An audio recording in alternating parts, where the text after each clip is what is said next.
Hello students, मैं doctor Kavita Gautam, associate professor in home science, working in government girls college, Chomu, BA प्रथम वर्ष, university of Rajasthan के पाठ्यक्रम अनुसार बीए प्रथम वर्ष गृह विज्ञान का second paper foods and nutrition का अध्ययन करा रही हूँ। बच्चों, पिछली कुछ कक्षाओं में हमने दो अन्य मैक्रोन्यूट्रिएंट्स कार्बोहाइड्रेट और प्रोटीन के विषय में अध्ययन किया था। तीसरा मैक्रोन्यूट्रिएंट वसा या लिपिड्स हैं। आज हम उसके विषय में अध्ययन करेंगे।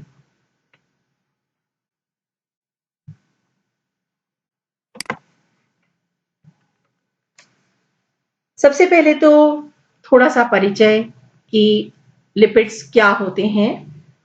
अंग्रेजी में इन्हें हम लिपिड्स कहते हैं और हिंदी में इसे वसा कहते हैं। रासायनिक रूप से देखा जाए तो वैज्ञानिकों के अनुसार लिपिड और वसा में कुछ अंतर होता है, लेकिन हम उस अंतर में नहीं जाएंगे क्योंकि हम केमिस्ट्री के नहीं, हम होम साइंस के स्टूडेंट्स हैं। तो मैं आपको संक्षिप्त तौर पे बताऊंगी कि वसा क्या है और आगे हमारा फोकस रहेगा कि भोजन के अंदर वसा का क्या महत्व है और वसा कैसे हमारे शरीर के लिए आवश्यक है।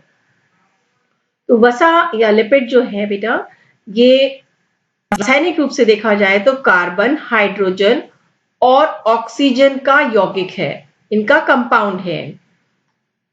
इसमें हाइड्रोजन और ऑक्सीजन का अनुपात जल की तुलना में कम होता है। ये किससे मिलके बने हैं? ये वसीय अम्ल और ग्लिसरॉल या अल्कोहल के ईस्टर होते हैं जो जल के साथ इमल्शन बनाते हैं। इमल्शन क्या होता है बच्चों? इमल्शन को मैं आपको बहुत सरल रूप में बताऊं तो पानी और वसा, आप देखिए पानी के अंदर वसा को मिलाएंगे तो नहीं मिलता है ना। वसा ऊपर, अगर आप तेल डालते हैं पानी के अंदर तो वो ऊपर तैरती रहती है, लेकिन अगर हम उसको किसी चीज से बहुत तेजी से हिलाएं, चम्मच से घुमाते रहें या मिक्सी के अंदर डाल के चलाएंगे तो क्या होगा? वो जो ऊपर जो तेल तैर रहा था उसके छोटे छोटे अणु हो जाएंगे वो पानी में मिक्स होने के लिए। तो ये जो पानी और जल का जो जल और तेल का जो मिक्सचर बनता है, फैट का, वसा का जो मिक्सचर बनता है, उसको हम इमल्शन कहते हैं।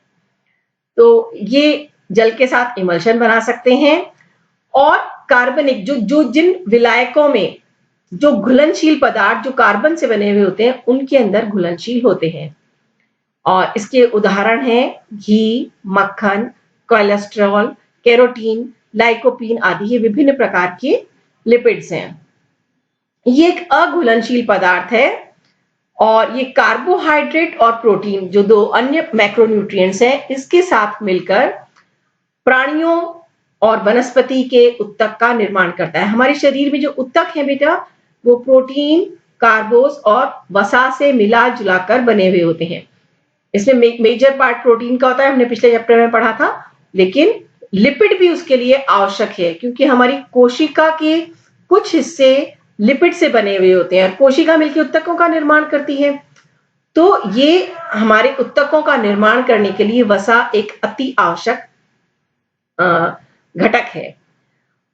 ये लिपिड जो होते हैं ये प्राकृतिक रूप से बने हुए अणु होते हैं और इसके अंदर वसा, मोम, स्टिरॉल, वसा में घुलनशील विटामिन जैसे कि विटामिन ए, डी, ई और के, मोनोग्लिसराइड्स, डाइग्लिसराइड, फॉस्फोलिपिड आदि आदि सम्मिलित होते हैं। लिपिड अनेक प्रकार के होते हैं, जैसे कि कोलेस्ट्रॉल का नाम आपने काफी सुना हुआ होगा कि रक्त के अंदर कोलेस्ट्रॉल की मात्रा बढ़ गई तो क्या होता है? काइलोमाइक्रोन होता है बेटा कि जब हमारे शरीर के अंदर जब हम भोजन के द्वारा वसा ग्रहण करते हैं तो इसका विखंडन हो जाता है और ये वसीय अम्ल में बदल जाता है और वहां से ये हमारी छोटी आंत के द्वारा अवशोषित किया जाता है। तो ये जब अवशोषित किया जाता है छोटी आंत के द्वारा तो ये रक्त के अंदर छोटे छोटे कण के रूप में होता है। इन छोटे छोटे कणों को हम काइलोमाइक्रोन कहते हैं। और वसा का बहुत सारे उपयोग हैं हमारे शरीर में, जैसे ऊर्जा का संरक्षण करना। हमेशा ध्यान रखिए बेटा, 1 ग्राम वसा से 9 किलो कैलोरी ऊर्जा मिलती है। 1 ग्राम कार्बोज से कितनी मिल रही थी? 4 किलो कैलोरी। प्रोटीन से कितनी मिल रही थी? 4 किलो कैलोरी। जबकि वसा से मिल रही है 9 किलो कैलोरी। तो ये ऊर्जा का संरक्षण करता है। ये ऊतकों की कोशिका झिल्ली बनाता है, मतलब कोशिकाओं की जो मेम्ब्रेन, सेल की जो मेम्ब्रेन होती है, उसमें लिपिड बहुत महत्वपूर्ण घटक होता है। तो एक कोशिका की झिल्ली बनाता है। ये हमारे शरीर में बहुत से हार्मोन के निर्माण में बहुत महत्वपूर्ण घटक होता है और कई विटामिन के पार्ट्स का ये हिस्सा होता है। तो ये सारे लिपिड के कार्य होते हैं और लिपिड अलग अलग प्रकार के काम होते हैं। कार्य तो हम आगे भी विस्तार से पढ़ेंगे। कुछ लिपिड तो हमें आहार के द्वारा मिल जाते हैं और कुछ लिपिड हमारे शरीर के अंदर ही निर्मित हो जाता है। जैसे कोलेस्ट्रॉल का निर्माण हमारा लिवर करता है। कोलेस्ट्रॉल भी एक प्रकार का लिपिड है जो हमारे शरीर के लिए बहुत आवश्यक है, लेकिन अधिक मात्रा में होने में बहुत सारे नुकसान भी करता है। तो जितना हमारे शरीर के लिए आवश्यक है उसमें से 80% जो है वो लिवर बना लेता है।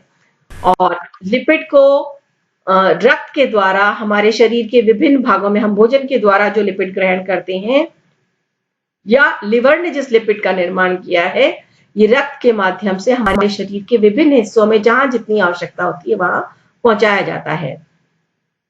शरीर में रक्त में लिपिड का एक संतुलन रहता है। अगर आवश्यकता से अधिक लिपिड ग्रहण कर लिया गया है तो ये भविष्य उपयोग के लिए वसा कोशिकाओं के अंदर हमारे शरीर के अंदर जमा कर लिया जाता है और कुछ हिस्सा जो है इसका मल के द्वारा भी निष्कासित कर दिया जाता है।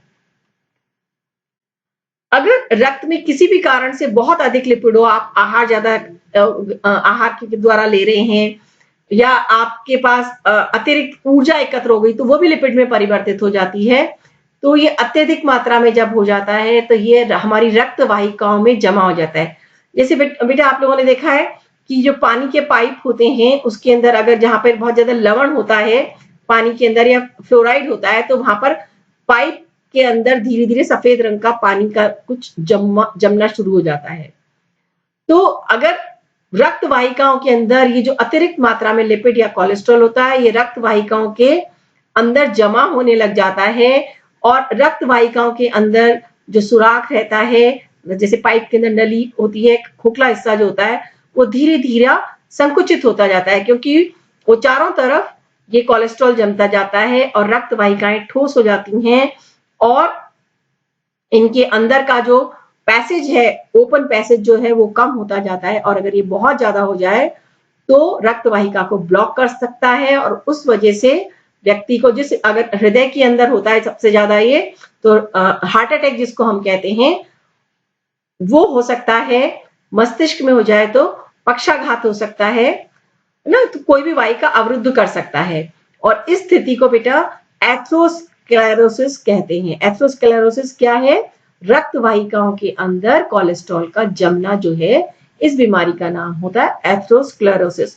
और एथेरोस्क्लेरोसिस की वजह से ही आगे जाके व्यक्ति को हार्ट अटैक हो सकता है। और ये रक्त के अंदर ट्राइग्लिसराइड के रूप में मौजूद रहती है वसा। पाचन क्रिया के बाद वसा टूटकर एक अणु तो ग्लिसरीन का बनता है और 3 अणु वसीय अम्ल के बनते हैं और ये वसीय अम्ल ही फिर हमारी आंतों के द्वारा अवशोषित कर लिया जाता है। वसा जो है बेटा वसीय अम्ल और ग्लिसरॉल वगैरह से मिलकर बनी है। वसीय अम्ल भी 2 प्रकार के होते हैं, ठीक है। एक तो होता है संतृप्त और दूसरी होती है असंतृप्त वसीय अम्ल। अब वसीय अम्ल का जो आपको बताया मैंने 2 प्रकार की होती है, इनका फिर आगे और इनकी क्लासिफिकेशन हो जाता है, आगे और इनकी कैटेगरीज है, इसलिए मैंने ये चार्ट फॉर्म में आपको दिखाने की कोशिश की है। वसीय अम्ल 2 प्रकार के होते हैं, संतृप्त और असंतृप्त। संतृप्त वसीय अम्ल 5 प्रकार के होते हैं, ब्यूटेराइक अम्ल, स्टीयरिक, पामेटिक, आर्गेटिक और कैप्रेलिक। जबकि असंतृप्त जो होते हैं वो दो प्रकार के होते हैं, मोनो असंतृप्त और पॉली असंतृप्त, है ना। और मोनो असंतृप्त फिर दो प्रकार के देखे गए हैं, वो है ऑलिक और पाल्मिटोलिक। और पॉली असंतृप्त जो होते हैं ये है लिनोलिक, एरेकिडोनिक और लिनोलेनिक। ठीक है, इनका हम आगे बहुत संक्षेप में पढ़ेंगे बेटा। अब संतृप्त वसा अम्ल क्या होते हैं? संतृप्त वसा अम्ल में क्या होता है, जो कार्बन के सभी बंध होते हैं, जो भी बॉन्ड्स होते हैं वो संतृप्त रहते हैं। प्रत्येक कार्बन परमाणु के साथ में हाइड्रोजन के दो परमाणु जुड़े रहते हैं। ठीक है, एक कार्बन परमाणु के साथ में दो हाइड्रोजन, मतलब कार्बन के हर बॉन्ड के साथ हाइड्रोजन जुड़ा हुआ है, तो मतलब वो संतृप्त है, बिल्कुल बैलेंस्ड है। ठीक है, और ये जानवरों द्वारा उत्पन्न होते हैं और इन्हें वसा भी कहते हैं। और अपने भोजन में जो संतृप्त वसा अम्ल जो हम शामिल करते हैं, उनमें चारों प्रकार के अम्ल का एक एक उदाहरण मैंने दे रखा है। ब्यूटेराइक अम्ल जो होता है मक्खन के अंदर होता है। कैप्रिलिक अम्ल जो होता है नारियल तेल और मक्खन दोनों में पाया जाता है।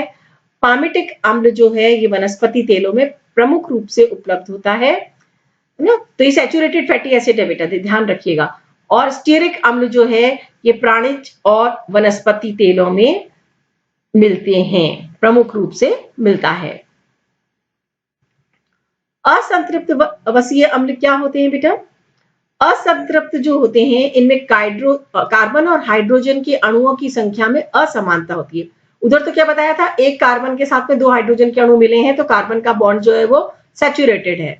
यहां पर बता रहे हैं कि दोनों में विषमता होती है, तो हाइड्रोजन की अणुओं की संख्या कार्बन की अपेक्षा कम होती है और इस वजह से कार्बन और हाइड्रोजन के बीच में दोहरे बंधन होते हैं, क्योंकि हाइड्रोजन कम है तो ज्यादा जुड़ जाते हैं कार्बन से।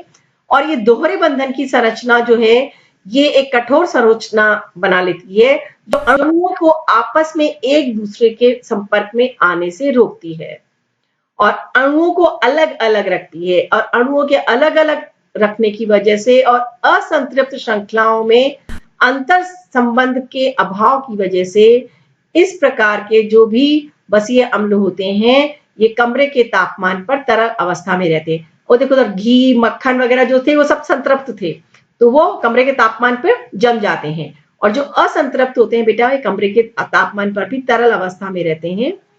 असंतृप्त वसीय अम्ल भी फिर दो प्रकार के होते हैं, मोनो असंतृप्त और पॉली असंतृप्त। मोनो असंतृप्त वसीय अम्ल जो होते हैं इनमें कार्बन की तुलना में दो हाइड्रोजन अणु कम होते हैं। समझ में आया? कार्बन की तुलना में हाइड्रोजन के दो अणु कम होते हैं, इसलिए कार्बन से हाइड्रोजन अणु द्विबंध से जुड़े रहते हैं, दो दो उससे जुड़े होते हैं। और इसका उदाहरण है मोनो असंतृप्त, मोनो अनसैचुरेटेड फैटी एसिड का है ऑलिक अम्ल और पामिटोलिक अम्ल, इसमें ये तेल और वसा है। और पामिटोलिक अम्ल में मक्खन और बीज के जो तेल होते हैं, बीज जैसे जितने भी अपने होते हैं, अपने तरबूज के बीज हैं, खरबूजे के बीज हैं और कद्दू के बीज हैं, आजकल बहुत खाए जा रहे हैं क्योंकि ये बहुत फायदेमंद होते हैं। तो इनके अंदर जो तेल होते हैं और भी जो भी बीज होते हैं उनके जो तेल होते हैं, जैसे ऑलिव ऑयल है, ऑलिव ऑयल जो होता है वो भी बीज का ही तेल होता है, इन सब में भी ये होते हैं। और पॉली असंतृप्त वसीय अम्ल वो होते हैं जिसमें कार्बन की तुलना में दो या दो से अधिक हाइड्रोजन अणु कम, मतलब दो से भी ज्यादा हो सकते हैं। और इनके उदाहरण है लिनोलिक अम्ल, ये तेल में होता है, एलियोस्टीरिक अम्ल ये बीजों से निकलने वाले तेल में है, और एराकिडोनिक अम्ल ये भी बीजों से निकलने वाले तेल में पाया जाता है। अब महत्वपूर्ण, अब आपने देख लिया कि वसीय अम्ल तीन प्रकार के हो गए, एक तरह से दो प्रकार के हो गए, पहले तो असंतृप्त और संतृप्त। असंतृप्त में भी दो प्रकार के होते हैं। अब हम देखेंगे कि ये इतने प्रकार के फैटी एसिड्स में से कुछ फैटी एसिड्स ऐसे होते हैं जिन्हें हम एसेंशियल फैटी एसिड्स कहते हैं, आवश्यक वसीय अम्ल कहते हैं। तो हमारे भोजन के अंदर आवश्यक वसीय अम्ल होना बहुत जरूरी है। ये असंतृप्त वसीय अम्ल जो होते हैं इनका हमारे शरीर के अंदर निर्माण नहीं होता। जैसे मैंने आपको बताया था कोलेस्ट्रॉल का निर्माण लिवर कर लेता है, लेकिन असंतृप्त वसीय अम्ल का शरीर में निर्माण नहीं होता है, इसलिए इन्हें भोजन के माध्यम से ग्रहण करना जरूरी हो जाता है। ठीक है ना। आपको ध्यान होगा प्रोटीन में भी हमने देखा था एसेंशियल अमीनो एसिड्स वो वाले अमीनो एसिड्स हैं जो हमारा शरीर उत्पादित नहीं कर सकता है और उन्हें हमें भोजन के द्वारा ग्रहण करना आवश्यक होता है, इसलिए उन्हें आवश्यक अमीनो अम्ल कहा गया था। और यहाँ पर जो हमें भोजन के माध्यम से ग्रहण करना है हमारे शरीर के लिए जरूरी तो है, लेकिन शरीर उसका निर्माण नहीं कर रहा, तो वो आवश्यक वसीय अम्ल कहलाते हैं। ये हमारे शरीर की वृद्धि और विकास के लिए अति आवश्यक होते हैं और इन्हें विटामिन एफ भी कहा जाता है। और इनकी 1923 में अत्यावश्यक पोषक तत्वों के रूप में इसकी खोज हुई थी, तब इनको विटामिन एफ के नाम से पुकारा गया था। बाद में इनको वसीय देखा गया, इनकी जो किया गया तो पता चला कि ये वसीय अम्ल के रूप में माने जा सकते हैं। विटामिन एफ की कमी से मतलब आवश्यक वसीय अम्ल की कमी से लोग थक जाते हैं, कमजोर बाल, रूखी त्वचा, सूखी आंखें, तो ये सारे अगर लक्षण होते हैं तो विटामिन एफ या आवश्यक वसीय अम्ल की हमारे शरीर के खान पान में कमी का सीधा संकेत होते हैं। बच्चों आजकल ये बहुत महत्वपूर्ण है आप लोगों को बताना कि अपना वजन मेंटेन करने के लिए बिल्कुल कम वजन मेंटेन करने के लिए, क्योंकि आजकल दुबला होना सुंदरता का द्योतक हो गया है, तो गर्ल्स स्पेशली गर्ल्स जो हैं वो अपना फिगर मेंटेन करने के लिए अपने आहार में से वसा को बिल्कुल हटा देती हैं। और जब बिल्कुल आप वसा को हटा देंगे तो आपको आवश्यक वसीय अम्ल भी नहीं मिलेंगे, और आवश्यक वसीय अम्ल नहीं मिलेंगे तो ये सारी समस्याएं आ सकती हैं। इसलिए भोजन में फैट को बिल्कुल हटाना गलत है, उसका कुछ पार्ट होना बहुत आवश्यक है। आगे हम पढ़ेंगे कौन से वाले हेल्दी हैं, उनको हमें अपने आहार के अंदर जरूर से सम्मिलित करना चाहिए। और इनकी देखो कमी से त्वचा रोग जैसे एक्जिमा होने का खतरा भी बढ़ जाता है। ये आवश्यक वसीय अम्ल जो होते हैं ये हमारे पेट में जीवाणु भी बनाते हैं, वो वाले जीवाणु जो हमारे लिए फायदेमंद हैं, जिनसे हमारी पाचन शक्ति बढ़ती है। और ये आवश्यक वसीय अम्ल के स्रोत क्या हैं बेटा? मछली, मूंगफली, मछली में विशेष रूप से इन्होंने दे रखी है मैकरेल, टूना फिश, ये विटामिन एफ के बड़े स्रोत हैं। और शाकाहारी लोगों के लिए मूंगफली तो है ही, उसके अलावा सूरजमुखी, राई मतलब सरसों आदि के तेल जो होते हैं ये इसके बहुत अच्छे स्रोत होते हैं। इसीलिए क्योंकि हमारे यहाँ सरसों के तेल का बहुत प्रयोग किया जाता है। बीच में हम जब छोटे थे बच्चों तब एक दौर आया था जब इसको सरसों के तेल को हटा दिया गया था, नए नए फैशन के तेल आ रहे थे जिसके अंदर क्या कहते हैं आपके रिफाइंड ऑयल्स का बहुत प्रचलन बढ़ गया था। लेकिन आज प्रूव हो गया है कि रिफाइंड ऑयल हमारे सेहत के लिए बिल्कुल हानिकारक है और सरसों का तेल हमारे लिए बड़ा उपयोगी है। तो सरसों का तेल, मूंगफली का तेल रिफाइंड वाला नहीं, जो प्राकृतिक रूप से है उसी को यूज करना चाहिए। इन तेलों में विटामिन एफ के अलावा और भी कई अन्य पोषक तत्व होते हैं, इसलिए इन्हें अपने आहार में सम्मिलित करना चाहिए। ये मैंने आपको क्योंकि बहुत लंबा हो रहा है वीडियो तो मैंने इसको यहीं रोका है। और ये देखिए मैंने आपको एक एसेंशियल आवश्यक वसीय अम्ल के स्रोत कौन कौन से हो सकते हैं उसको पिक्चर फॉर्म में प्रेजेंट किया है। देखिए जितनी भी गिरियां हैं, बादाम है, अखरोट है, इसके अंदर है। और ये जो हरा हरा दिख रहा है बेटा ये ऑलिव का है, ऑलिव जिसको जैतून भी कहते हैं, तो जैतून का तेल भी बहुत अच्छा स्रोत है। तो मूंगफली है, ये सब हमारे आवश्यक वसीय अम्ल के स्रोत हैं। इसके बाद का लेक्चर हम नेक्स्ट वीडियो में कवर करेंगे बेटा। आप लोग ये वीडियो देखिए, समझिए, मैं आपको जो पीडीएफ नोट्स उपलब्ध करवा रही हूँ उनको पढ़िए। कोई भी समस्या होती है तो आप मेरे पर्सनल व्हाट्सएप नंबर पे मैसेज कर सकते हैं। ये वीडियो देखने के बाद में नीचे बेटा जो कमेंट बॉक्स है उसके अंदर आप अपना नाम और कक्षा सेक्शन जरूर लिख दीजिएगा जिससे मैं आपके अटेंडेंस लगा सकूं। इस चैनल को आप सब्सक्राइब कर दीजिएगा जिससे जैसे ही मैं कोई नया वीडियो अपलोड करूंगी तो आपको तुरंत पता चल जाएगा। नेक्स्ट लेक्चर में हम जल्दी ही मिलते हैं।